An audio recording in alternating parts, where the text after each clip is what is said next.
Peterchens Mondfahrt. Ein Märchen von Gerd von Bassewitz mit Bildern von Hans Baluschek. Das Beinchen. Keine Zeit verlieren, hatten die Sternchen gerufen. Nun hieß es also schnell, das Beinchen zu holen. Peterchen machte sich denn auch sofort ans Werk, kletterte an der Birke herauf und knüpperte es von dem Nagel, an dem es 1000 Jahre gebaumelt hatte, während Anneliese unten, die Ärmchen reckend, auf den Zehen stand, um das berühmte Urgroßvaterbeinchen in Empfang zu nehmen. Es war ein sehr feierlicher Augenblick. So, nun hatte Anneliese das Bein, und sie stolzierten mit ihrer Trophäe zum Sumsemann, der sich natürlich schon im ersten Augenblick der Begegnung mit dem Mondmann totgestellt hatte. Er lag, als gehöre er überhaupt nicht dazu, in einer Ecke zwischen Giftpilzen und beschimmelten Steinen, ein braunes, unscheinbares Klümpchen. Es war gar nicht leicht, ihn zu erkennen. Sie betrachteten den scheintoten Helden eine Weile und freuten sich, was er nun wohl für ein Gesicht machen würde. Dann aber suchten sie sich an ihm die Stelle für das Beinchen. Peterchen fand ein kleines Loch unter dem 3. schwarz-weißen Westenstreifen. Da mußte es bestimmt hin. Anneliese spuckte also tüchtig auf das obere Urgroßvaterbeinchenende, und dann drückten sie es mit vereinten Kräften in das Loch hinein. Anstrengend war das. Ordentlich ächzen mußte Anneliese dabei. Endlich saß es.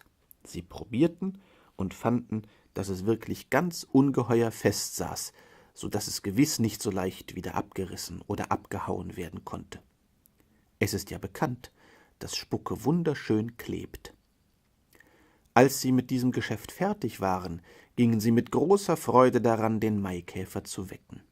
Sie rüttelten und schüttelten ihn, aber er war so in Angst, dass er sich toter stellte als jemals vorher, und als Peterchen ihn mit seinem Namen anrief, brummte er nur immer ganz leise: »Ich bin tot, ich bin ganz tot, ich kann nicht mehr tot gemacht werden, weil ich schon ganz tot bin.« Schließlich schrie ihm Peterchen in die Ohren: »Herr Sumsemann, sehen Sie sich mal Ihr Beinchen an!« Da fuhr der dumme Kerl wie ein erschreckter Floh in die Höhe und glotzte in die Gesichter der Kinder.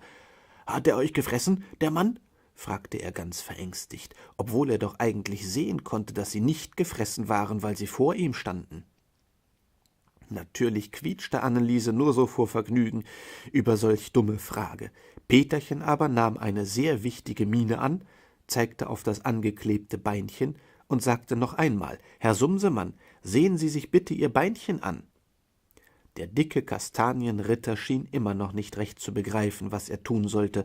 So zögernd sah er nun an sich herunter. Da, als hätte der Blitz plötzlich vor ihm eingeschlagen, erfaßte er, was vorgegangen war.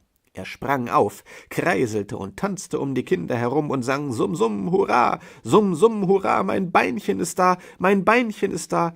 Ich dank euch viel tausendmal. Nun hat sie ein Ende, die alte Qual, der Sumsemänner fünfbeiniges Leid. 2 Kinderchen haben uns befreit von dem schrecklichen Fluch. Hurra, hurra, das 6. Beinchen ist wieder da.« Er war mit dem ausführlichen Freudentanz, der zu diesem Gesang gehörte, noch lange nicht fertig, als er durch eine plötzliche Erscheinung gestört wurde, die eine dringende Warnung für die 3 Abenteurer bedeutete.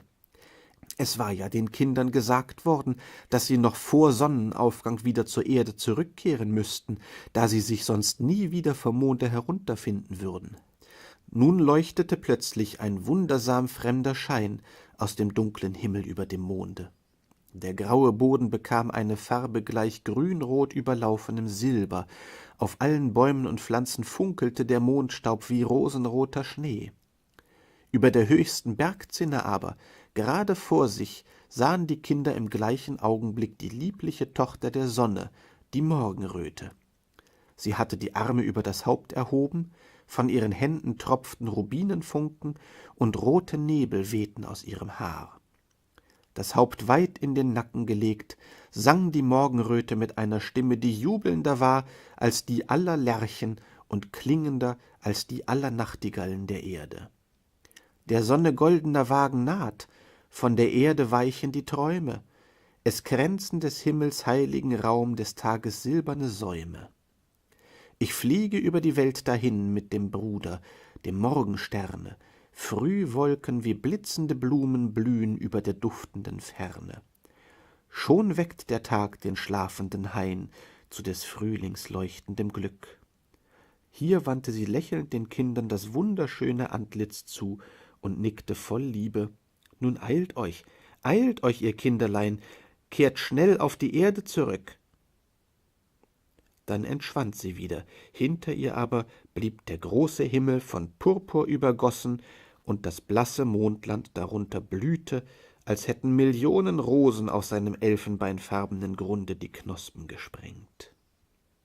Die Kinder standen noch unbeweglich vor Staunen über die unbeschreibliche Schönheit dieser Erscheinung, da zupfte sie der Maikäfer leise am Hemdchen, gab ihnen das rechte und linke Vorderkrällchen und sagte mit tiefem Ernst und mit sehr feierlicher Stimme: »Nun ist sie vorüber, die seltsame Fahrt, bei der ihr mir treue Begleiter wart.